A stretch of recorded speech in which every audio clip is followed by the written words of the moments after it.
Hello students, welcome to Edumantra. আমি তোমাদের চিন্ময় sir. চলছিল আমার পলিটিক্স ঝুঁকেগা এই সিরিজ।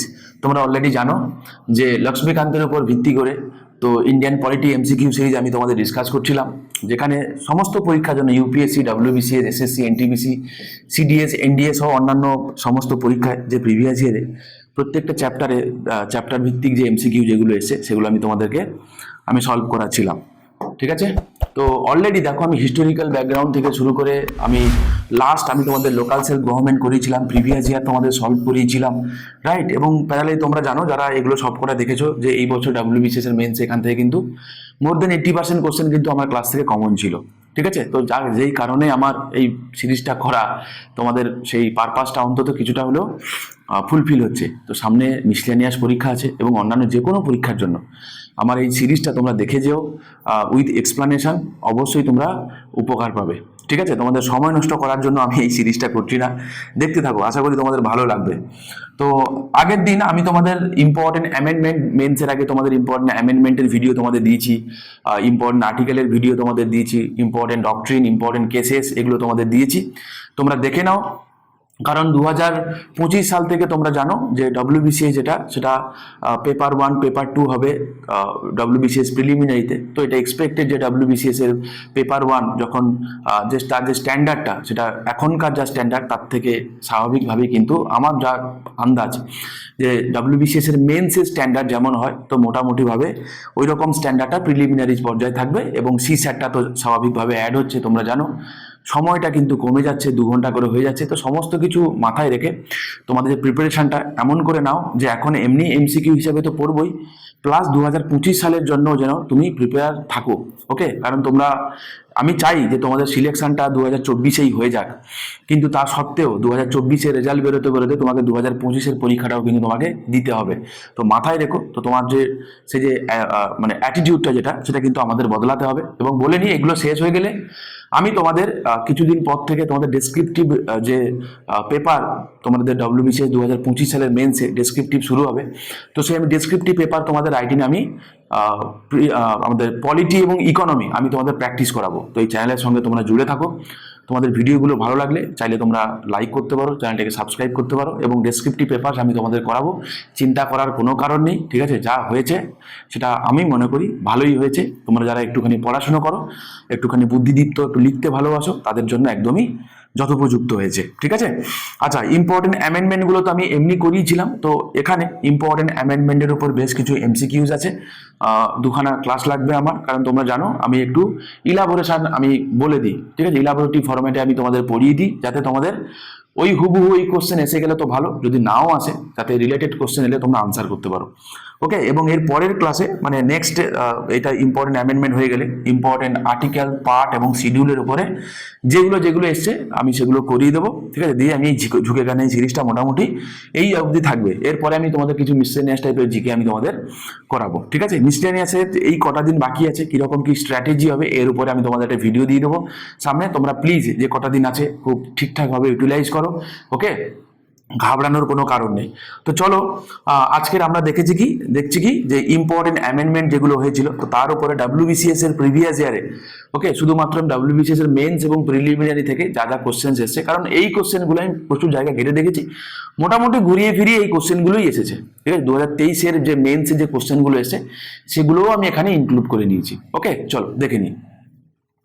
বলছে which one of the following amendments added the word secular to the preamble of the Indian Constitution? আচ্ছা, initially তোমরা জানো যখন প্রিয়াম্বেলটা যখন আমরা অ্যাডাপ্ট করেছিলাম, সেখানে কি ছিল? We the people of India having সোলেমলি resolve two constitute India into a sovereign socialist Democratic and Republic. এই কথাটা তো আমরা দেখি, কিন্তু বেসিক্যালি অরিজিনালি ছিল কি? সোভারেন, ডেমোক্রেটিক এবং রিপাবলিক। পরবর্তীকালে এই সোভারেনের পরে সোশ্যালিস্ট এবং সেকুলার, এবং পরে ইন্টিগ্রিটি বলে একটা কথা অ্যাড করা হয়েছে। তো সোভারেন, সোশ্যালিস্ট এবং ইন্টিগ্রিটি এই তিনটে ওয়ার্ডই অ্যাড করা হয়েছে কবে না 42nd কনস্টিটিউশন অ্যামেন্ডমেন্ট অ্যাক্ট। একটা কথা মাথায় রাখবো যে আজ পর্যন্ত প্রিএমবেল ওই একবারই অ্যামেন্ড করা হয়েছে, that is 42nd constitution amendment act of 1976। Okay, Berubari কেসে কি বলেছিল যে preamble is not a part of the constitution. Kesavananda Bharati কেসে কি বলেছিল যে preamble is a integral part of the constitution. বোঝা গেল? এবং যেহেতু integral part of the constitution, তাই প্রিএমবেলকে চাইলে অ্যামেন্ড করা যাবে, হ্যাঁ, ওকে, কিন্তু তার বেসিক স্ট্রাকচারে তাকে অ্যামেন্ড করা যাবে না। এবারে চলো 42nd কনস্টিটিউশন অ্যামেন্ডমেন্ট সম্পর্কে আমরা দুই একটা কথা জেনে নিই। এটাকে মিনি কনস্টিটিউশন বলা হয়। এই বছর WBCS এর মেন্সে আসা প্রশ্ন, কেন মিনি কনস্টিটিউশন বলা হয় না, এই কারণে যে 42nd কনস্টিটিউশন অ্যামেন্ডমেন্ট অ্যাক্টে এত চেঞ্জেস হয়েছে যেটা ইটসেলফ একটা সংবিধানের মতো। বোঝা গেল? এই কারণে এটাকে মিনি কনস্টিটিউশন বলা হয়। Pass during the internal emergency by Indira Gandhi. Basically তোমরা জানো যে 1971 থেকে শুরু করে 1976-77 পর্যন্ত এই যে পিরিয়ডটা কি চলছিল না, এমার্জেন্সি চলছিল, রাইট? 75 থেকে 77 এই সময়টা ইন্টারনাল এমার্জেন্সি চলছিল। তো এই কারণে দেখতে পাবো কি যে ওই সময় দ্য মোস্ট কন্ট্রোভার্সিয়াল যে অ্যামেন্ডমেন্ট যেটা হয়েছিল during emergency, that is 42nd constitution amendment act. Okay, আমরা দেখতে পাবো ডিপিএসপি 4খানা আর্টিকেল কি হয়েছে না অ্যাড, 4খানা আর্টিকেল বলা ঠিক হয়নি, 3খানা আর্টিকেল এবং একটা আর্টিকেলের ক্লজ অ্যাড হয়েছিল। ঠিক আছে, মানে 4টে চেঞ্জেস হয়েছিল। কোথায়? ডিপিএসপি তে। কি হয়েছিল? 39A অ্যাড হয়েছিল। কি আছে সেখানে? To provide free legal assistance to the poor and to promote equal justice. খুব খুব খুব খুব খুব ইম্পর্টেন্ট যে ইকুয়াল জাস্টিসের কথা এবং ফ্রি লিগাল এইড প্রোভাইডের কথা আমরা কবে অ্যাড করেছিলাম? সেম। ঠিক আছে, নেক্সট কি বলছে? 43A অ্যাড করা হয়েছিল। কি আছে? To ensure worker participation in industry management. আমরা বলি না participation of worker in management of industries, right? সেটা অ্যাড হয়েছিল। আর কি 48A অ্যাড হয়েছিল কি? To safeguard forest and wildlife and protect and improve the environment. Okay, তো ওয়াইল্ড লাইফকে আমরা প্রোটেক্ট করব, এনভায়রনমেন্টকে আমরা কি করব? ইমপ্রুভ করব। সেটা আর্টিকেল 48A অ্যাড করা হয়েছিল এবং 39 এর ক্লজ F অ্যাড করা হয়েছিল, right? To ensure opportunity for the healthy development of children. Minded এই জিনিসগুলো যেগুলো চেঞ্জেস হয়েছিল কিসে না ডিপিএসপিতে। হ্যাঁ, ডিপিএসপিতেই 4টে চেঞ্জ কিন্তু হয়েছিল। পরীক্ষায় অলরেডি জানতে চেয়েছে যে 42nd কনস্টিটিউশন অ্যামেন্ডমেন্ট অ্যাক্টে ডিপিএসপির কোনটা চেঞ্জ হয়নি, তো তার জন্য তোমাকে জানতে হবে যে কি কি চেঞ্জ হয়েছিল, রাইট? আচ্ছা, প্রিয়াম্বেলে সোশ্যালিস্ট, সেকুলার এবং ইন্টিগ্রিটি এই কথা, এই তিনটে ওয়ার্ড কি হয়েছিল না অ্যাড করা হয়েছিল, তোমরা জানো। এবং as a whole fundamental duty add করা হয়েছিল। একটা কথা আমি আগের দিনও তোমাদেরকে বলেছি যে আমার প্রিভিয়াস ভিডিওগুলো তোমরা প্লিজ দেখে নিও, তোমাদের কাজে লাগবে। যে এই 42nd কনস্টিটিউশন অ্যামেন্ডমেন্ট অ্যাক্ট যেটা হয়েছিল সেটা কিন্তু শরণ সিং কমিটির রেকমেন্ডেশনেই হয়েছিল এবং ফান্ডামেন্টাল ডিউটিটা যেটা সেটা কিন্তু এই 42nd কনস্টিটিউশন অ্যামেন্ডমেন্ট অ্যাক্টেই কিন্তু অ্যাড করা হয়েছে। তাই স্বাভাবিকভাবে সেটা শরণ সিং কমিটির রেকমেন্ডেশনেই অ্যাড করা হয়েছিল। তো মাথায় রেখো, WBCS 2023 মেন্সে আসা প্রশ্ন, এর আগেও WBCS এর মেন্সে এসছে। ওকে, আচ্ছা, তো পার্ট 4A অ্যাড করা হয়েছিল এবং তার জন্য একটা article, that is article 51A। Initially 10খানা ফান্ডামেন্টাল ডিউটি ছিল, পরবর্তীকালে 86 কনস্টিটিউশন অ্যামেন্ডমেন্ট অ্যাক্ট হয়। হ্যাঁ, 86 কনস্টিটিউশন অ্যামেন্ডমেন্ট অ্যাক্ট কবে হয় না 2002 সালে হয়। হ্যাঁ, এবং তখন কি করা হয় না বলা হয় যে 6 থেকে 14 বছর বয়স্ক শিশুদেরকে হ্যাঁ স্কুলে পাঠানোটা ডিউটি, কার ডিউটি না অভিভাবকের ডিউটি। ওকে, তো এই কথাটা অ্যাজ 11th ডিউটি হিসাবে অ্যাড হয়। তো রাইট নাও এখন ফান্ডামেন্টাল ডিউটি কতগুলো আছে না এখন 11খানা ফান্ডামেন্টাল ডিউটি আছে। ঠিক আছে, আর কি অ্যাড করা হয় না ট্রাইব্যুনাল অ্যাড করা হয়। কত না পার্ট 14A তে ট্রাইব্যুনাল অ্যাড করা হয়। WBCS এর মেন্সে আসা প্রশ্ন। ওকে, 2015 সালে এই কোশ্চেনটা এসেছিল এবং তার জন্য একটা আর্টিকেল বরাদ্দ করা হয়, দ্যাট ইজ আর্টিকেল 323 A। হ্যাঁ, তো মাথায় রেখো যে অ্যাডমিনিস্ট্রেটিভ ট্রাইব্যুনাল আর্টিকেল 323 এতে আছে, ট্রাইব্যুনাল ফর আদার পারপাসেস সেটা আছে আর্টিকেল 323 বিতে। ওকে, মাথায় রেখো। আচ্ছা, নেক্সট কি বলছে? ন্যাশনাল এমার্জেন্সি রিলেটেড একটা প্রভিশন বদলানো হয়, যে বলা হয় যে national emergency either entire territory of ইন্ডিয়াতে লাগু হতে পারে or any part of it. ঠিক আছে, মাথায় রেখো, WBCS এর মেন্সে অলরেডি আসা প্রশ্ন। আর কি হয়েছিল না স্টেট লিস্ট থেকে কনকারেন্ট লিস্টে 5খানা সাবজেক্ট ম্যাটার চলে গেছিল, মনে রাখতে রাখতে হবে না, আমি আগের দিন তোমাদের বলেছিলাম মেন্সের আগে যে দুখানা মনে রাখো। এবার দেখো সেখান থেকে কোশ্চেন জিজ্ঞাসা করেছিল তোমাদেরকে, হ্যাঁ, সেটা হচ্ছে কি এডুকেশন এবং ফরেস্ট, এই দুটো মনে রেখো। ঠিক আছে, যে এডুকেশন এবং ফরেস্ট আগে স্টেট লিস্টে ছিল, এখন কোথায় চলে গেছে, এখন কনকারেন্ট লিস্টে চলে গেছে। এবং কবে হয়েছে সেটা, না হয়েছে থ্রু 42nd কনস্টিটিউশন অ্যামেন্ডমেন্ট অ্যাক্টে। আর কি না, creation of all India judicial service. ঠিক আছে, তো এই জিনিসগুলো মানে হয়েছিল আরো একাধিক বেশি। তো এই জিনিসগুলো ইম্পর্টেন্ট, যেগুলো আমি তোমাদের বললাম, এগুলোই পরীক্ষায় ঘুরিয়ে ফিরিয়ে জিজ্ঞাসা করে, একটুখানি তোমরা দেখে রেখো। নেক্সট চলো, to reduce the mounting errors in high courts and to secure the speedy disposal of service matters, revenue matters and creation other matters or certain other matters of special importance in the context of the socio-economic development and progress, which amendment to the Constitution of India provides for administrative and other tribunals for dealing with the above matters। আসলে basically এই যে কথাগুলো দিয়ে তোমাকে কি করেছে, একটুখানি ঘাবড়ে দিয়েছে। হ্যাঁ, অ্যাকচুয়ালি প্রশ্নটা এখান থেকেই শুরু, which amendment to the Constitution of India provides for administrative and other tribunals for dealing with tribunals, বাস এই অব দি কোশ্চেন্স। মানে ট্রাইব্যুনাল আমরা কবে অ্যাড করেছি, এবার ওপরে কি করেছেন, ট্রাইব্যুনালের যে কাজ সেটা বলে দিয়েছে।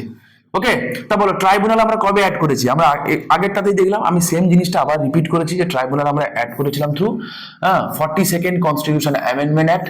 কোথায় আছে, পার্ট 14A তে আছে, আর্টিকেল 323 এতে আছে অ্যাডমিনিস্ট্রেটিভ ট্রাইব্যুনাল। তো আনসার কি হবে, আনসার হবে 42nd কনস্টিটিউশন অ্যামেন্ডমেন্ট অ্যাক্ট। তো বেসিক্যালি ট্রাইব্যুনালগুলো কেন বানিয়েছি, না জুডিশিয়ারির উপরে যে চাপ আছে সেই চাপটাকে রিডিউস করার জন্য আমরা কি করেছি, না সেপারেটলি ট্রাইব্যুনাল বানিয়েছি। ওকে, মাথায় রেখো। নেক্সট চলো, which constitutional amendment act provided reservation in admissions in private unaided educational institutions for students belonging to scheduled caste বা tribe and other backward classes. দেখো আমি এইটা তোমাদের যখন আমি ইম্পর্টেন্ট অ্যামেন্ডমেন্টগুলো পড়িয়েছিলাম সেখানে পড়িয়েছিলাম, ইম্পর্টেন্ট আর্টিকেল যখন পড়িয়েছিলাম সেখানে পড়িয়েছিলাম, একটুখানি ডিটেলস দেখে নিও তোমরা। ঠিক আছে, দেখো তোমাদের আশা করি মনে আছে যে আর্টিকেল 15-এ কি আছে, the state shall not discriminate any citizens only on the basis of religion, race, caste, sex and place of birth. তো বলছে যে এই পাঁচটার কোনো একটার ভিত্তিতে স্টেট কি করতে পারবে না, সিটিজেনকে ডিসক্রিমিনেট করতে পারবে না, এটা বলা হয়। তো সেই রিলেটেড আমরা দেখতে পাবো যে article 15 clause 2, 15 clause 3 of the originally ছিল যে ওমেন এবং চিলড্রেনের জন্য স্পেশাল প্রভিশন করতে পারে, আর্টিকেল 15 ক্লজ 3-তে আছে। পরবর্তীকালে by first constitution amendment act কি করা হয় না 15 ক্লজ 4 অ্যাড করা হয়, এবং 93rd কনস্টিটিউশন অ্যামেন্ডমেন্ট অ্যাক্ট করে কি করা হয় না 15 ক্লজ 5 অ্যাড করা হয়। তো এইটা হচ্ছে সেইটা, ঠিক আছে, এইটা হচ্ছে সেইটা কি হয়ে যাবে 93rd কনস্টিটিউশন অ্যামেন্ডমেন্ট অ্যাক্ট। কি বলেছিল না, বলেছে 93rd কনস্টিটিউশন অ্যামেন্ডমেন্ট অ্যাক্ট হয়েছিল 2005 সালে, আর্টিকেল 15 ক্লজ 5 অ্যাড করা হয়েছে। কি আছে আর্টিকেল 15 ক্লজ 5-এ, বেসিক্যালি কিছুই না, বলেছে যে যাই থাক, বলছে nothing in this article or in sub clause G of clause 1 of article 19 shall prevent the state from making any special provision by law for the advancement of any socially and educationally backward classes of citizens or for the scheduled castes or the scheduled tribes related to their admission to educational institutions including private educational institutions whether aided or unaided by the state। তাহলে basically কি বলেছে, সেটা private educational institutions, ওকে, সেটা aided মানে সরকারি সাহায্যপ্রাপ্ত হোক বা নাই বা হোক, যাই হোক, তো সেখানেও কিন্তু কি করতে হবে না এই এসসি এসটিদের জন্য এবং সোশ্যালি এবং এডুকেশনালি ব্যাকওয়ার্ড ক্লাসেসের জন্য কি থাকবে না সিট রিজার্ভেশন থাকবে। ঠিক আছে, এবং সেটা অ্যাপ্লাই হবে না কার জন্য, সেটা হবে না মাইনরিটি যে ইনস্টিটিউশন যেটা আছে অ্যাকর্ডিং টু আর্টিকেল 30 লিঙ্গুইস্টিক এবং রিলিজিয়াস মাইনরিটি, তাদের জন্য অ্যাপ্লিকেবল হবে না।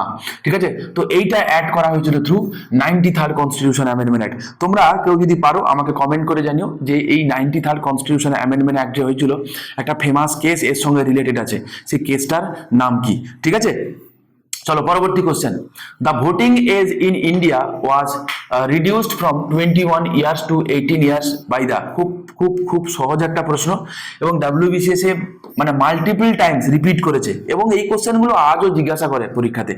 ঠিক আছে, তো বলেছে কি যে ভোটিং এজ তোমরা জানো ইনিশিয়ালি কি 21 বছর বয়স ছিল, যারা মানে 21 বছর বয়স হলে ভোট দিতে পারতো, একটা সময় ছিল বিফোর 1989। ঠিক আছে, 1989 এর পরে কি করা হলো না ভোটদানের যে বয়সটা সেটাকে আমরা আমরা কমিয়ে 18 করে দিলাম। ওকে, সেটা করলাম through 61st constitution amendment act. হ্যাঁ, 61st কনস্টিটিউশন অ্যামেন্ডমেন্ট অ্যাক্ট কবে হয়েছিল? 1989 হয়েছিল। হ্যাঁ, মনে রাখো মনে রাখো মনে রাখো।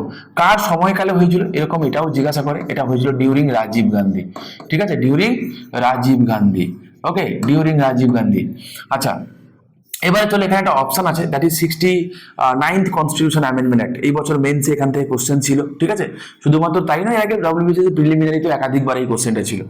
কি বলছে? Inserted article 239AA and 239AB কি related?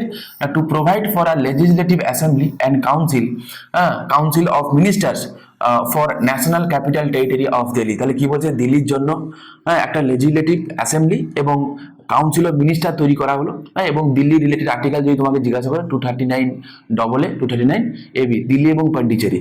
Okay, Delhi continues to be a union territory. তো দিল্লি ইউনিয়ন টেরিটরি হিসেবে কন্টিনিউ করবে, কিন্তু সেখানে কি থাকবে? লেজিসলেটিভ অ্যাসেম্বলি থাকবে। তো মাথায় রেখো। এবং দিল্লিকে ন্যাশনাল ক্যাপিটাল টেরিটরির মর্যাদা দেওয়া হয়েছিল। তো সেটা তোমার জিজ্ঞাসা করতে পারে যে দিল্লিকে কোন অ্যামেন্ডমেন্ট অ্যাক্ট করে ন্যাশনাল ক্যাপিটাল টেরিটরির মর্যাদা দেওয়া হয়েছিল? মাথায় রেখো, through 69th constitution amendment act of 1991। Next, defection to another party after election was made illegal by the। তো বলছি যে যখন কোনো একটা পলিটিক্যাল পার্টি ছেড়ে যখন অন্য কোনো পলিটিক্যাল পার্টিতে জয়েন করে, তো এইটাকে বলা হয় কি? ডিফেকশন, দলত্যাগ।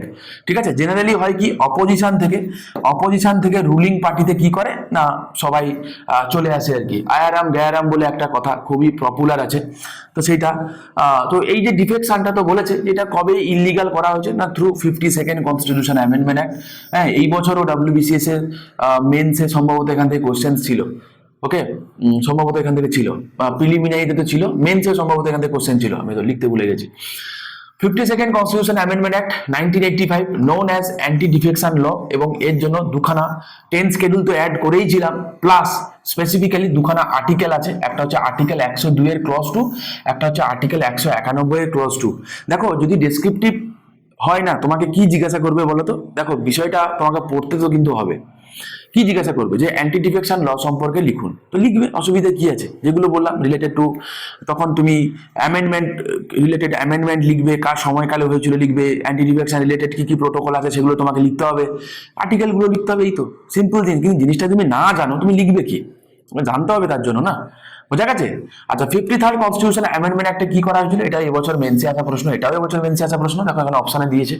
হ্যাঁ, এই জন্য আমি তোমাদের বলি যে যখন প্রিভিয়াস ইয়ার তোমরা যখন সলভ করবে, তার যে অপশানগুলো আছে সেইগুলো তোমরা ট্যালি করে করে পড়বে, কারণ কে জানে ওই অপশানটাই পরের বছর হয়তো কোনো না কোনো কোশ্চেনে আসতে পারে। ঠিক আছে, আসতে পারে, এসেওছে, দেখছো, তার প্রমাণ আছে এগুলো। ঠিক আছে, পরীক্ষিত সত্য, আন্দাজে বলছি না। ওকে, আচ্ছা, কি বলছে এটা না, 53rd কনস্টিটিউশন অ্যামেন্ডমেন্ট অ্যাক্ট 1986 এ কি হয়েছিল না, কনফার্ড স্টেটহুড অন মিজোরাম। তো মিজোরামকে আমরা স্টেটহুডের মর্যাদা দিয়েছিলাম। ঠিক আছে, মাথায় রেখো। নেক্সট চলো, choose the amendment to the Constitution of India that increase the elective strength of the Lok Sabha from 525 to 545। তোমরা জানো কারেন্ট স্ট্রেংথ যদি আমি বলি লোকসভার 545, রিসেন্টলি যে নির্বাচন হয়ে গেল 545টা সিটেই কিন্তু নির্বাচন হয়ে গেছে, right?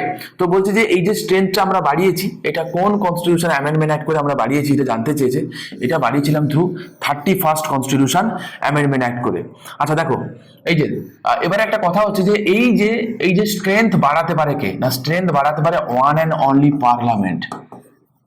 Okay, one and only parliament, মাথায় রেখো, ওয়ান অ্যান্ড অনলি পার্লামেন্ট। কালকে তোমাকে উল্টে জিজ্ঞাসা করতে পারে যে এই স্ট্রেংথটা বাড়াতে পারে কে, তুমি বলবে এটা বাড়াতে পারে ওয়ান অ্যান্ড অনলি পার্লামেন্ট। ঠিক আছে, আচ্ছা, নেক্সট যে কটা আছে দেখো, যে এই যে 25th constitution amendment act, 21st constitution amendment act, এই দুটো অ্যামেন্ডমেন্ট অ্যাক্ট খুব ইম্পর্টেন্ট। কারণ 25th কনস্টিটিউশন অ্যামেন্ডমেন্ট অ্যাক্ট যেটা হয়েছিল, তোমরা জানো যে কেশবানন্দ ভারতী কেসের যে ভার্ডিক্টটা যেটা হয়েছিল, তো তার আগে আগে দুখানা ফেমাস অ্যামেন্ডমেন্ট হয়েছিল, বা বলা ভালো যে গোলকনাথ কেসের পরে দুখানা ফেমাস অ্যামেন্ডমেন্ট হয়েছিল। একটা হচ্ছে 24th কনস্টিটিউশন অ্যামেন্ডমেন্ট অ্যাক্ট, একটা হচ্ছে 25th কনস্টিটিউশন অ্যামেন্ডমেন্ট অ্যাক্ট। তো 25th কনস্টিটিউশন অ্যামেন্ডমেন্ট অ্যাক্টে এটা বলা হয়েছিল কি যে রাইট টু প্রপার্টি যেটা, সেই রিলেটেড একটু রেস্ট্রিকশন চাপানো হয়েছিল, কাটেল করা হয়েছিল, তুলে দেওয়া হয়নি, রিমুভ করে দেওয়া হয়নি। ঠিক আছে, তারপরে বলা হয়েছিল any law made to effect to DPSP under article 39B or 39C can't be challenged, হ্যাঁ, ভায়োলেশন অফ আর্টিকেল 14, 19 এবং 31। তো কি বলেছিল তোমরা জানো যে ডিপিএসপি আর্টিকেল 39 এর বি এবং সি, তোমরা আমাকে কমেন্ট করে জানিও যেখানে কি আছে। হ্যাঁ, ইমপ্লিমেন্ট করতে গিয়ে যদি ফান্ডামেন্টাল রাইটের 14, 19 এবং 31 যদি ভায়োলেট হয় তাহলে তুমি কোর্টে যেতে পারবে না। মাথায় রেখো, তখন রাইট টু প্রপার্টি কিন্তু কি ছিল, একটা ফান্ডামেন্টাল রাইট ছিল। ওকে, আর 21st কনস্টিটিউশন অ্যামেন্ডমেন্ট অ্যাক্ট করে কি করা হয়েছিল না, তোমরা জানো যে 8 স্কেডিউলে কি আছে, এই স্কেডিউলে এখন 22খানা ল্যাঙ্গুয়েজ আছে, রাইট? 8 স্কেডিউলে এখন 22খানা ল্যাঙ্গুয়েজ আছে। তো বেসিক্যালি এখন আছে, অরিজিনালি ছিল না। অরিজিনাল ল্যাঙ্গুয়েজ ছিল 14খানা। ওকে, 14খানা ল্যাঙ্গুয়েজ ছিল, 14 ল্যাঙ্গুয়েজেস ছিল। ওকে, 14 ল্যাঙ্গুয়েজেস ছিল অরিজিনালি। এবারে 15th ল্যাঙ্গুয়েজ হিসেবে অ্যাড করা হয় কি না, সিন্ধ্রি অ্যাড করা হয়। ওকে, এবং সেইটা করা হয় through 21st constitution amendment act. Okay, পরবর্তীকালে 71st কনস্টিটিউশন অ্যামেন্ডমেন্ট অ্যাক্ট, আমি প্রচুরবার বলেছি, আবারও বলে দিই, কি করা হয় না, 3টে, কোঙ্কনি, মণিপুরি আর নেপালি, KMN, ঠিক আছে, কমন মাথায় রেখো, কেমেন, কেমেন। ওকে, কেমেন। তো কোঙ্কনি, মণিপুরি, নেপালি এটা অ্যাড করা হয় 71st কনস্টিটিউশন অ্যামেন্ডমেন্ট অ্যাক্টে। তো হয়ে যায় কি 15, 16, 17, 18 হলো। এবারে কি করা হয় না, দুটোকে যোগ করা হয় 92nd কনস্টিটিউশন অ্যামেন্ডমেন্ট অ্যাক্টে। আমরা কি করি না, আরো 4টে অ্যাড করা হয়, বোডো, ডোগরি, মৈথিলি আর সাঁওতালি, BDMS। ওকে, একটা ডিগ্রিও হয়। আচ্ছা, BDMS, তো বোডো, ডোগরি, মৈথিলি এবং সাঁওতালি, তো এই 4টে অ্যাড করা হয়, দিয়ে কি করা হয় 15, 16, 17, 18 হলো, 19, 20, 21 এবং 22। ওকে, তো এখন 8 শিডিউলে 22খানা ল্যাঙ্গুয়েজ আছে। যদি বলে 8 শিডিউলে কোন ল্যাঙ্গুয়েজটা নেই, মাথায় রাখবে ইংলিশটা নেই। ঠিক আছে, কি নেই, ইংলিশটা নেই, ইংলিশটা নেই। নেক্সট চলো, which amendment to the Indian Constitution added that the President can send the advice of the Council of Ministers back for reconsideration once, and if the Council of Ministers sends the same advice again to the President, then the President must accept it. তো বলছে কোন constitution amendment act করে এটা করা হয়েছিল যে প্রেসিডেন্টের কাছে যদি কোনো অ্যাডভাইস যায় তো তিনি একবার পাঠাতে পারেন, কিন্তু পুনরায় যদি ওই অ্যাডভাইসটা প্রেসিডেন্টের কাছে যায় তো তিনি সই করতে তিনি বাধ্য থাকবেন। ঠিক আছে, তো এটা কোন অ্যামেন্ডমেন্ট অ্যাক্টে করা হয়েছিল? এটা খুব সহজ একটা কোশ্চেন দিয়েছে। এটা করা হয়েছিল থ্রু এটা করা হয়েছিল through 42nd constitution amendment act of 1976। আচ্ছা, আমি দুটো গল্প বলবো। 42কে উল্টে দিলে হয় 24, আবার 24কে উল্টে দিলে হয় 42, এবং দুটো ইত্তেফাক বলো যাই বলো মিলে যায়। একটু মনে রেখো, দুটোই পরীক্ষায় আসে। বেসিক্যালি বিল রিলেটেড কি কি বিল হয় আমি একবার বলে দিই তোমাদেরকে। ঠিক আছে, আমি একটু ইলাবোরেটলি বলছি, কারণ শিখতে গেলে একটু সময় দিতে হবে। চটজলদিতে আমি বিশ্বাস করি না, আমি আগেও তোমাদের বলেছি আমি সাইকেলে যেতে বিশ্বাস করি। আস্তে ধীরে পড়বো, ভালো করে পড়ে নেবো, বা ঝামেলা সে যেন আর পড়তে না হয়। ঠিক আছে, যদি তোমাদের কারোর মনে হয় যে স্যার আমাদেরকে 15 মিনিটে 50টা কোশ্চেন করিয়ে দিই, তো আমার এই ভিডিওটা তোমার জন্য নয়। ওকে, চলো। তো বলে 24th কনস্টিটিউশন অ্যামেন্ডমেন্ট অ্যাক্টে কি বলা হয়েছিল? আচ্ছা, বিল কি কি আছে? একটা হচ্ছে কনস্টিটিউশন অ্যামেন্ডমেন্ট বিল, ওকে, আন্ডার আর্টিকেল 368।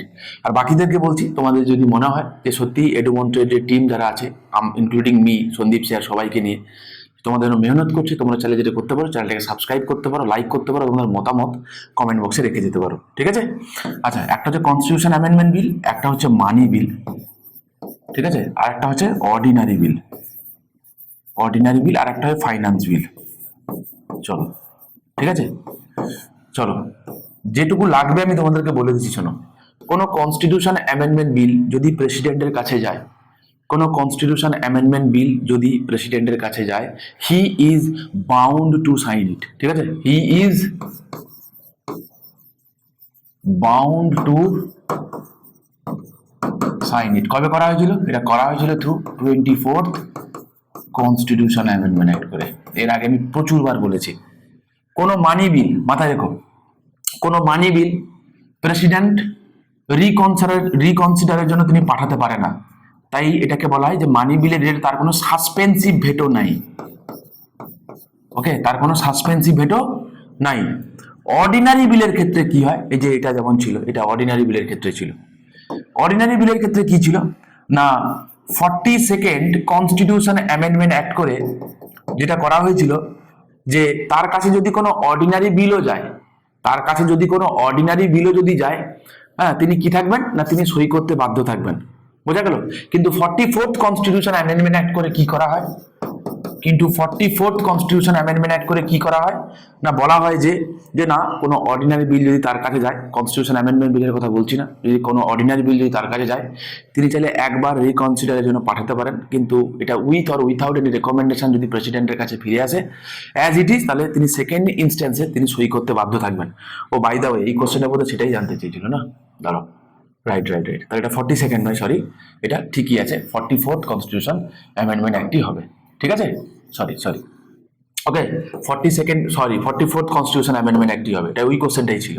তাহলে যদি তোমাকে এটা বলতো যে কোন কনস্টিটিউশন অ্যামেন্ডমেন্ট অ্যাক্টে এটা বলা হয়েছিল যে প্রেসিডেন্টের কাছে যদি কোনো অর্ডিনারি বিলও যায় তাহলে তিনি সই করতে বাধ্য থাকবেন, ঠিক আছে, সেটা করা হয়েছিল 42nd, আর তিনি একবার রিকনসিডারের জন্য পাঠাতে পারবেন, কিন্তু সেকেন্ড ইনস্ট্যান্সে যদি ফিরে আসে তিনি সই করতে তিনি বাধ্য থাকবেন, তাহলে হয়েছিল থ্রু 44th কনস্টিটিউশন অ্যামেন্ডমেন্ট অ্যাক্টে। তাহলে তো আমি একবার চেক করে নিতে হবে একবার, তাই তো বলেছি নাকি কি বলেছে, which amendment of the Indian constitution added that the president can send the advice of the council of minister, exactly, ঠিক আছে, 44th কনস্টিটিউশন অ্যামেন্ডমেন্ট অ্যাক্ট।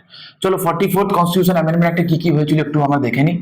বলছে article 19 clause 1 sub clause F, that is right to property was omitted and 300A added. তোমরা জানো যে right to property কোথায় ছিল, article 31 ছিল এবং article 19 clause 1 sub clause F ছিল, সেটাকে আমরা কি করলাম, অমিটেড করলাম। তো তোমাকে এটা জিজ্ঞাসা করে যে রাইট টু প্রপার্টি আমরা কবে অমিটেড করেছি, কবে আমরা অ্যাজ এ ফান্ডামেন্টাল রাইট সেটাকে আমরা সরিয়ে দিয়েছি, থ্রু 44th কনস্টিটিউশন অ্যামেন্ডমেন্ট। এমন কোনো পরীক্ষা নেই যেটা জিজ্ঞাসা করেনি, ঠিক আছে, নতুনদের জন্য তোমাদেরকে বলছি, তোমরা জেনে রাখো এটা পরীক্ষার জন্য খুবই কাজে লাগে এবং আসেও, ঠিক আছে। আর একটা কথা, যেটা কোথায় অ্যাড করা হয়েছে, এটা অ্যাড করা হয়েছে আন্ডার আর্টিকেল 300A তে পার্ট 12, ঠিক আছে, 300A তে পার্ট 12। রাইট নাও এটা কিরকম টাইপের রাইট জিজ্ঞাসা করা হয়, এটা একটা লিগাল রাইট, এটা একটা লিগাল রাইট, রাইট তো বটে, it's not a fundamental right, এটা একটা লিগাল রাইট, ঠিক আছে।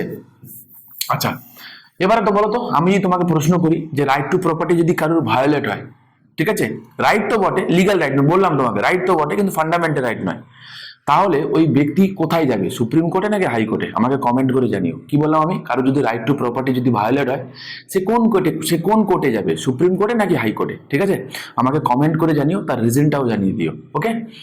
কি বলছে, empower the president to send back once the advice of cabinet, ঠিক কথা, ঠিক আছে, এই যেটা। আচ্ছা বাই দ্য ওয়ে তোমাদের একটা কথা বলে রাখি, শুনে রাখো, তোমরা জানো যে ক্যাবিনেটের রিটিন রেকমেন্ডেশন ছাড়া প্রেসিডেন্ট কি করতে পারবে না, না প্রেসিডেন্ট এমার্জেন্সি ডিক্লেয়ার করতে পারবে না। The term cabinet first time এটা সংবিধানে আমরা কোথাও দেখতে পাবো, আর্টিকেল 352 ক্লজ 3-তে। কি বললাম, আর্টিকেল 352 ক্লজ 3-তে। কালকে যদি তোমাকে জিজ্ঞাসা করে যে এই ক্যাবিনেট কথাটা আমরা কত নম্বর আর্টিকেলে দেখতে পাবো, তো তুমি আর্টিকেল 74-এও না, আর্টিকেল 75-এও না, আর্টিকেল 78-এও না, আর্টিকেল 352 ক্লজ 3-তে দেখতে পাবো, ঠিক আছে, মাথায় রেখো। আর কি বলা হয় না, একটা জামানা ছিল যখন ন্যাশনাল এমার্জেন্সি জারি হলে ফান্ডামেন্টাল রাইটগুলো সাসপেন্ড হয়ে যেত এন্টায়ার, ঠিক আছে, কিন্তু 44th কনস্টিটিউশন অ্যামেন্ডমেন্ট একটা এটা বলা হলো যে চলো ঠিক আছে, রিমেনিং ফান্ডামেন্টাল রাইট যেগুলো আছে সেগুলোর enforcement can be suspended, but article 20 এবং 21 কি হবে না, না সেগুলোকে সাসপেন্ড করা যাবে না, মাইন্ড ইট, ঠিক আছে, করা যাবে, এটাও অ্যাড করা হয়েছিল থ্রু 44th কনস্টিটিউশন অ্যামেন্ডমেন্ট অ্যাক্টে। আর কি করা, replace internal disturbance by armed rebellion in national emergency. দেখো একটা কথা তোমরা জানো যে ন্যাশনাল এমার্জেন্সি জারি করা 3টে গ্রাউন্ড ছিল, এখনো 3টেই আছে, ঠিক আছে, 3টে গ্রাউন্ড কি কি, একটা হচ্ছে ওয়ার, আমি তোমাদের এমার্জেন্সিতে করিয়েছিলাম, একটা হচ্ছে এক্সটার্নাল অ্যাগ্রেশন, আর একটা ছিল এখন আছে আর্মড রিবেলিয়ন, এখন আছে, আগে এইটা ছিল ইন্টারনাল ডিস্টারবেন্স। এবারে দ্য টার্ম ইন্টারনাল ডিস্টারবেন্সের মানে যে কি এটা সংবিধানে কোথাও ডিফাইন করা ছিল না, যেই কারণে এই টার্মটাকে নিয়ে অনেক ম্যাল প্র্যাকটিস করা হতো, মিসইউজ করা হতো। এই কারণে 44th কনস্টিটিউশন অ্যামেন্ডমেন্ট অ্যাক্ট করে মোরারজি দেশাই তখন ক্ষমতায় আছে, তো তিনি কি করেছিলেন, এই ইন্টারনাল ডিস্টারবেন্স টার্মটাকে তিনি সরিয়ে দিয়ে তার জায়গায় আরেকটা টার্ম ইউজ করা হলো, দ্যাট ইজ আর্মড রিবেলিয়ন। তোমরা কি বলতে পারবে এখনো পর্যন্ত সংবিধানের একটা আর্টিকেল আছে যেখানে এই ইন্টারনাল ডিস্টারবেন্স কথাটা ইউজ করা হয়, যার সঙ্গে মণিপুর রিলেটেড, ঠিক আছে, মানে মণিপুরে যে কারণে করা হয়েছে, মানে যে পরিস্থিতি চলছে, ছাড়ো আমি মণিপুর ইস্যুটার কথা জিজ্ঞাসা করছি না, কারণ ওখানে এমার্জেন্সি জারি করা হয়নি। আমার প্রশ্ন হচ্ছে তোমরা কেউ যদি মানে বলতে পারো এটা যে কত নম্বর আর্টিকেলে এখনো পর্যন্ত ইন্টারনাল ডিস্টারবেন্স টার্মটা এক্সিস্ট করে, ঠিক আছে, জানিও আমাকে কমেন্ট করো যদি পারো, তো না হলে না পারলেও আমায় বলো, আমি তোমাদেরকে কমেন্ট বক্সে আনসার দিয়ে দেবো, ঠিক আছে। আচ্ছা নেক্সট কি বলছে, president can declare national emergency on written recommendation of cabinet. ঠিক আছে, তো মাথায় রেখো এইগুলো, মাথায় রেখো। আমি ইনিশিয়ালি এটা বোধহয় 42nd বলে দিয়েছিলাম, এটা 44th হবে। ঠিক আছে, চলো next. The 86 Constitution Amendment Act of the Constitution of India altered a directive principle of the Constitution to provide for। তো বুঝতে পারছো তাহলে ডিপিএসপি কি চেঞ্জেস হয়েছে জানতে চেয়েছে তোমাদের, আশা করি মনে আছে যে আমরা দুখানা আর্টিকেলকে অ্যামেন্ড করেছিলাম। একটা হচ্ছে আর্টিকেল 45 এবং আর্টিকেল 51A। ঠিক আছে, কি করেছিলাম তাতে না, আর্টিকেল 45 অরিজিনালি আর্টিকেল 45 এটা ছিল যে 6 থেকে 14 বছর বয়স্কের শিশুদেরকে এলিমেন্টারি এডুকেশন দেওয়া হবে, ফ্রি অ্যান্ড এলিমেন্টারি এডুকেশন। তোমরা আমাকে কমেন্ট করে জানিও, অলরেডি একজন জানিয়েও ছিল। চলো আবার একবার আমি জিজ্ঞাসা করছি, কমেন্ট করে জানিও যে কোন কেসের ভার্ডিক্টের পরে এটা করা হয়েছিল। ঠিক আছে, দিয়ে করা হলো কি না, রাইট টু এডুকেশন, এটাকে ফান্ডামেন্টাল রাইট করা হয় যে 6 থেকে 14 বছর শিশুদেরকে free and elementary education provide করা হবে। তার জন্য একটা আর্টিকেলও অ্যাড করা হয়, দ্যাট ইজ 21A। আমি তো বলেই দিলাম। ঠিক আছে, 6 থেকে 14 বছর আর আচ্ছা ঠিক আছে, আচ্ছা আমি আসছি একটা একটা করে আসছি। দিয়ে কি করা হয় যে আর্টিকেল 45 যেহেতু 6 থেকে 14 বছর বয়স্কের শিশুদেরকে আমরা এলিমেন্টারি এডুকেশনের কথা বলা ছিল অরিজিনালি, সেটাকে আমরা কি করি না কাট করি। আমি এর আগে প্রচুরবার বলেছি, কাট করে কি করি না সেটাকে আমরা আর্টিকেল 21A তে ঢুকিয়ে দিই। ঠিক আছে, সেটা আমরা আর্টিকেল 51A তে অ্যাজ ফান্ডামেন্টাল ডিউটি হিসাবে, যে এটা অভিভাবকদের দায়িত্ব যে 6 থেকে 14 বছর বয়স্ক শিশুদেরকে স্কুলে পাঠানো, এটা অভিভাবকদের দায়িত্ব হয়ে গেল। তাহলে আর্টিকেল 45 খালি ছিল। তো সেইখানে আমরা তখন কি করলাম, আমরা তখন করলাম কি যে early childhood care and education up to age of 6 year. তো তাই তোমাকে জিজ্ঞাসা করে এখন কি আছে রাইট নাও, এটাই জিজ্ঞাসা করছে। দেখো, The 86th Amendment of Constitution of India altered a directive principle of the Constitution to provide for, তাহলে কি আছে সেখানে, early childhood care and education for all children until they completed the age of 6 years. ঠিক আছে, খুব সহজ একটা প্রশ্ন ছিল, মাথায় রেখো, ভুল করো না এগুলো। ঠিক আছে, ভুল করো না। Next, the 86th Constitutional Amendment in 2002 inserted the provision for right to education, which provides for the obligation of the state to provide free and compulsory education to all children in such manner as the state may by law determine, okay, the age of such children should be। same question একটু change করে দিয়েছে। তাহলে বলো, তো বলছে 86 Constitution Amendment Act এ কাদেরকে এডুকেশনের কথা বলা হয়েছে, বলো এখানে 6 থেকে 14 বছর বয়স্ক শিশুদের কথা বলা হয়েছে। কোথায় আছে এটা, আর্টিকেল 21A তে আছে। সেম এক্সপ্লেনেশন আগের মতো এটাও হবে। Next, which amendment empower the state to make provision for reservation in promotion in government jobs in favour of schedule caste and schedule tribe. আমি অলরেডি তোমাদেরকে ইম্পর্টেন্ট অ্যামেন্ডমেন্ট যখন পড়িয়েছিলাম আমি তোমাদেরকে করিয়ে দিয়েছি। প্লিজ তোমরা একটুখানি দেখে নিও, সেইগুলো তোমাদের কিন্তু সত্যিই কার্যকরী হবে, একবার দেখে দেখো। ঠিক আছে, যদি মনে হয় যে না যেগুলো করানো হয়েছে সেগুলো মানে জাস্ট ওয়েস্ট অফ টাইম, সেটাও আমাকে কমেন্ট করে জানিও। ঠিক আছে, তাহলে আমি চেষ্টা করবো এরপর থেকে এই জাতীয় ভিডিও তোমাদেরকে না দিতে। ওকে, আর যদি তোমাদের মনে হয় যে না বিষয়টা তোমাদের পক্ষে মানে সুবিধা হয়েছে, ভালো লেগেছে বা কিছু, সেটাও আমাকে কমেন্ট করে জানিও। আচ্ছা, কি বললো তাহলে, তো বলছে প্রমোশনের ক্ষেত্রে রিজার্ভেশন থাকবে, এটা করা হয়েছিল through 77th constitution amendment act. ঠিক আছে, মাথায় রেখো 77th constitution amendment act. 74th constitution amendment act, যেটা এখানে অপশনে আছে, সেখানে কি করা হয়েছিল তোমরা জানো, মিউনিসিপ্যালিটি আমরা অ্যাড করেছিলাম। মিউনিসিপ্যালিটি আর্টিকেল কত না, আর্টিকেল 243 পি থেকে আর্টিকেল 243 ZG পর্যন্ত আছে। এবং এই মিউনিসিপ্যালিটি আন্ডারে কতগুলো ফাংশন আছে না, 18খানা আইটেম আছে, 18খানা। পঞ্চায়েতের আন্ডারে কতগুলো আইটেম আছে, 29খানা আইটেম আছে। অলরেডি পরীক্ষায় জিজ্ঞাসা করেছে এটা, হ্যাঁ, WBCS মেন্স 2022 পেপার 4। ঠিক আছে, PV নরসিংহ রাও তখন ছিল প্রাইম মিনিস্টার। ওকে, তার জন্য পার্ট 9A অ্যাড করা হয় এবং 12 শিডিউল কি করা হয় না অ্যাড করা হয়। ঠিক আছে, মাথায় রেখো। Next, the national commission for schedule caste was created by. দেখো একটা তো কথা তোমাকে বলি যে ইনিশিয়ালি আমরা দেখতে পাবো কি, ইনিশিয়ালি ছিল একসাথে ছিল national commission for schedule caste and schedule tribe, তার জন্য একটাই আর্টিকেল ছিল, আর্টিকেল 338। ওকে, আর্টিকেল 338। পরবর্তীকালে কি হয় না, 89 কনস্টিটিউশন অ্যামেন্ডমেন্ট অ্যাক্ট হয়, 89 কনস্টিটিউশন অ্যামেন্ডমেন্ট অ্যাক্ট হয়। দিয়ে কি করা হয় না, এটাকে বাইফার্কেট করা হয়। National commission for schedule caste একটা আলাদা বডি আন্ডার আর্টিকেল 338 এবং national commission for schedule tribe under article 338A। এবং তোমরা জানো পরবর্তীকালে আমরা কি করি, national commission for backward class সেটা আছে কোথায় না, আর্টিকেল 338B তে 102nd কনস্টিটিউশন অ্যামেন্ডমেন্ট অ্যাক্ট করে এটা আমরা অ্যাড করেছিলাম। আমি করিয়ে দেবো, চিন্তা নেই। আর 92nd কনস্টিটিউশন অ্যামেন্ডমেন্ট অ্যাক্ট তোমরা জানো বোডো, ডোগরি, মৈথিলি, সাঁওতালি এগুলো আমরা অ্যাড করেছিলাম।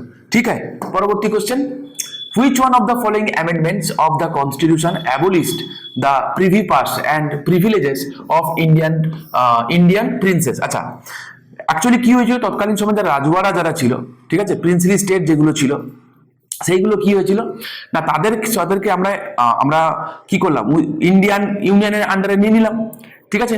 এবার আমরা কি করা হলো না, সেই সমস্ত রাজওয়াড়া সম্প্রদায়কে একটা মাসোহারা প্রদান করা হতো, যেটাকে বলা হয় কি না প্রিভি পাস। ওকে, সেই প্রিভি পাসটাকে কি করা হয় না অ্যাবলিশ করে দেওয়া হয়েছিল। কে করেছিল না ইন্দিরা গান্ধী করে দিয়েছিলেন, তৎকালীন প্রাইম মিনিস্টার। ওকে, সেটা করা হয়েছিল থ্রু 26 কনস্টিটিউশন অ্যামেন্ডমেন্ট অ্যাক্ট। আর 28 কনস্টিটিউশন অ্যামেন্ডমেন্ট অ্যাক্ট এটা রিলেটেড টু আইসিএস মানে আইএএস অফিসার যারা আছে, ওকে, তো তাদের সিভিল সার্ভেন্ট যারা আছে তাদের মানে কি বলবো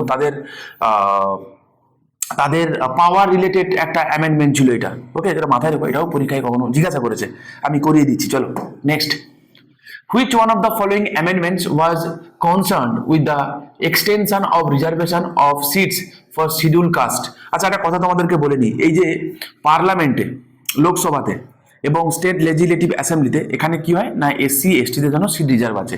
ওকে, এবং অ্যাংলো ইন্ডিয়ানদের জন্যও ছিল, ঠিক আছে তো। ওকে, তো প্রত্যেক 10 বছর অন্তর এটাকে কি করা হয় না রিনিউ করা হয়, তো সেই রিলেটেড এক একটা করে অ্যামেন্ডমেন্টও হয়। ওকে, তো এই সবকটাই সেই রিলেটেড এক একটা অ্যামেন্ডমেন্ট, তো all of the above will be the answer. তোমরা জানো recently 104th constitution amendment act হয়েছে, দিয়ে সেখানে কি করা হয়েছে 2029 সাল পর্যন্ত ফার্দার এক্সটেন্ড করা হয়েছে এই রিজার্ভেশন এসসি এসটিদের জন্য। কিন্তু কাকে আর এক্সটেন্ড করা হয়নি, অ্যাংলো ইন্ডিয়ান কমিউনিটিদের জন্য কিন্তু আর এক্সটেনশন করা হয়নি। মানে অ্যাংলো ইন্ডিয়ান তোমরা জানো যে আর্টিকেল 331 লোকসভাতে অ্যাংলো ইন্ডিয়ান কমিউনিটির জন্য 2টো সিট ছিল, আর আর্টিকেল 333-তে প্রত্যেক রাজ্যের স্টেট লেজিসলেটিভ অ্যাসেম্বলিতে একজন করে গভর্নর চাইলে নমিনেট করতে পারতো। এই যে প্রভিশনটা আমরা কি করেছি না সরিয়ে দিয়েছি, রিমেনিং এসসি এসটিদের জন্য কিন্তু রয়েছে। Next, which one of the following amendments of the Constitution did away with the privileges and concessions enjoyed by ICS officers? যেটা আমি তোমাদেরকে বলছিলাম, ঠিক আছে, যে কোনটাতে একটুখানি তা রেস্ট্রিক্ট করা হয়েছিল, কোনটা হবে তাহলে এক্ষুনি বললাম আমি, that is 28 constitution amendment act. Okay, যে abolish the special privileges of ICS officers and empower the parliament to determine their service condition. Okay, তো সার্ভিস কন্ডিশন তাহলে কে ডিসাইড করে, তো মাইন্ড যেটা পার্লামেন্ট ডিসাইড করে। ওকে, আর যদি বলতো সার্ভিস কন্ডিশন অফ ইউপিএসসি, হ্যাঁ অফ ইউপিএসসি, এটা কে ডিসাইড করে, এটা আবার পার্লামেন্ট করে দিও না, এটা ডিসাইড করে কে, সার্ভিস কন্ডিশন ডিসাইড করে কে, প্রেসিডেন্ট। ওকে, প্রেসিডেন্ট মাথায় রেখো। আর যদি এটা এসপিএসসি বলতো তাহলে কি হতো বাবা না গভর্নর হতো, ঠিক আছে, গভর্নর হতো। নেক্সট চলো, 24th কনস্টিটিউশন অ্যামেন্ডমেন্ট অ্যাক্ট, এখানে ওয়ান অফ দ্য অপশনস আছে এখানে 24th কি করা হয়েছিল না আর্টিকেল 13 ক্লজ 4 অ্যাড করা হয়েছে। এটা আমি তোমাদেরকে এই ইউটিউবে অন্তত এন নাম্বার অফ টাইম বলেছি। কি করা হয়েছিল 24th কনস্টিটিউশন অ্যামেন্ডমেন্ট অ্যাক্টে, মনে আছে যে article 3 according to article 13 clause 3-তে যে লয়ের ডেফিনেশন আছে, হ্যাঁ আমরা কি বলেছিল যে constitution amendment is not a law according to article 13 clause 3, এবং সেটা অ্যাড করা হলো 13 ক্লজ 4-এ, সেটাই এখানে আছে। ঠিক আছে, তোমাকে এটা জিজ্ঞাসা করতে পারে। এবং আর একটা কথা করা হয়েছিল কি না আর্টিকেল 368-এ অরিজিনালি কি ছিল, procedure to amend the constitution, the term power কথাটা ছিল না। এই কারণেই তো গোলকনাথ কেসে বলেছিল যে পার্লামেন্টের কাছে পাওয়ার নেই to modify the constitution specifically fundamental rights, মনে আছে তো। দেখো এই 24th কনস্টিটিউশন অ্যামেন্ডমেন্ট অ্যাক্ট পরবর্তীকালে করা হলো কি দ্য টার্ম পাওয়ার, এই পাওয়ার কথাটা অ্যাড করা হলো, হ্যাঁ কোথায়, আন্ডার আর্টিকেল 368 অ্যামেন্ডমেন্টে, যেটা আমরা সাউথ আফ্রিকা থেকে বড় করেছি, পার্ট 20-তে আছে, রাইট। তো সেখানে পাওয়ার কথাটা অ্যাড করা হলো, মনে রেখো। নেক্সট কোশ্চেন বলছে which amendment accorded statutory status to the commission for scheduled caste and scheduled tribes. ঠিক আছে, তো বলছে বুঝতে পারছো এটা, which amendment accorded statutory status, হ্যাঁ to the commission for scheduled caste and scheduled tribes. আচ্ছা বলে দিই শোনো, একটা সময় ছিল যখন আমরা এটাকে বলতাম কি special officer for SC and ST. Okay, through 65th constitution amendment act এটাকে আমরা কি করি মাল্টি মেম্বার বডি বানাই, দিয়ে আমরা এটাকে নাম কি দিই national commission for SC and ST. ঠিক আছে, এইটাই পরবর্তীকালে বাইফার্কেট হয়ে যায় 89th কনস্টিটিউশন অ্যামেন্ডমেন্ট অ্যাক্ট, একটু আগে আমরা দেখেছিলাম, বাইফার্কেট হয়ে গিয়ে দুটো বডি হয়, national commission for SC under article 338 আর national commission for ST under article 338A। ঠিক আছে, তো এটা আনসার কি হয়ে গেলে 65th কনস্টিটিউশন অ্যামেন্ডমেন্ট অ্যাক্ট। পরবর্তী প্রশ্ন, which one of the following amendments of the constitution is related to right to private property? দেখো বিভিন্ন সময় কি করা হয়, যে রাইট টু প্রপার্টি তখন তো ফান্ডামেন্টাল রাইট ছিল, সেটাকে কি করে রেস্ট্রিক্ট করা হয়েছে বিভিন্ন অ্যামেন্ডমেন্ট অ্যাক্ট করে। তো এই প্রত্যেকটা এক একটা অ্যামেন্ডমেন্ট ছিল, যেখানে আমরা কি করেছি না রাইট টু প্রপার্টিকে আমরা রেস্ট্রিক্ট করেছি। তখনও পর্যন্ত কিন্তু রাইট টু প্রপার্টিকে আমরা তুলে দিইনি। মাইন্ড ইট, 25th কনস্টিটিউশন থাকলেও কিন্তু হতো এখানে, কারণ তোমরা সেখানে রাইট টু প্রপার্টিকেও সেখানে কি করে রেস্ট্রিক্ট করা হয়েছিল। রাইট, আচ্ছা তাহলে কি হবে আনসার আমার? অল অফ দ্য অ্যাবাভ হবে। Right, next, which one of the following amendments sought to overcome the restriction on the powers of the parliament to amend the fundamental rights as per decision of Supreme Court in Goloknath case? তো কি হবে answer বলো? তো বলছে parliament চাইলে এটাকে amend করতেই পারে না। হ্যাঁ, সেটা কি কোনটা হবে তাহলে?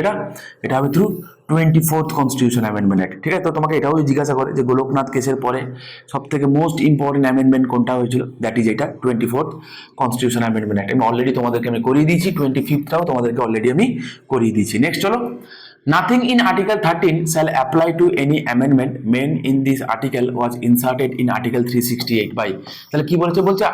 বলছে nothing in article 13 shall apply to any amendment. বলছে আর্টিকেল 13 ক্লজ 3 দিয়ে যদি মানে 3তে দিয়ে মানে এটা আর্টিকেল 368 দিয়ে যদি আমরা অ্যামেন্ড করি, সেটা আর্টিকেল 13-এ অ্যাপ্লাই হবে না, মানে আর্টিকেল 13 ক্লজ 3তে অ্যাপ্লাই হবে না। একটু আগেই তো আমি বললাম কবে করা হয়েছিল এটা করা হয়েছিল through 24th constitution amendment act. Already আমি তোমাদেরকে এটা করিয়ে দিয়েছি, 25th তোমাদেরকে আমি করিয়ে দিয়েছি, 42টাও তোমাদেরকে আমি করিয়ে দিয়েছি। এগুলো হলো ইম্পর্টেন্ট।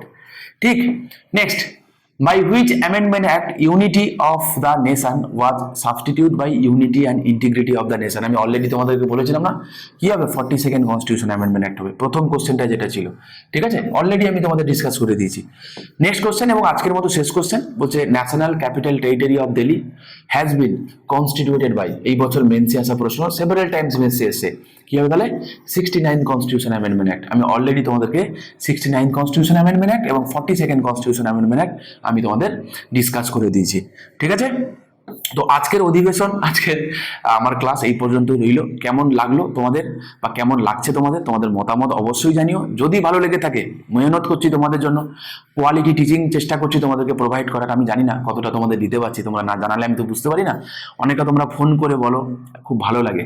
তোমরা নিজেরাও কমেন্ট করো যদি তোমাদের ভালো লেগে থাকে, আর তোমরা বন্ধুদের মধ্যে চাইলে তোমরা শেয়ার করতে পারো।